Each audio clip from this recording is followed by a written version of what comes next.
Hai să nu facem aroganță și să vorbim despre lucruri perisabile. Am cunoscut un om într-un munte unde oamenii de obicei se retrag și l-am întrebat cum ajung milionar. Și răspunsul lui mi-a blocat mintea. Vreo 3 zile n-am putut gândi coerent. Uită de bani. Bă, să uiți de bani. Păi, care-i sensul? Adică îl întreb cum ajung milionar și el îmi zice, bă, uită de bani. Drept e că omul era printre cele sfinte, dar totuși încă trăia, adică simte și el nevoia de a mânca. Și zic, ok, bun, lămurește-mă. Și zic, bă, uită de bani și fă ceea ce-ți place.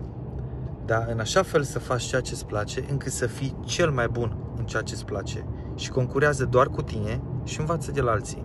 Deci nu concura cu alții, învață de la alții.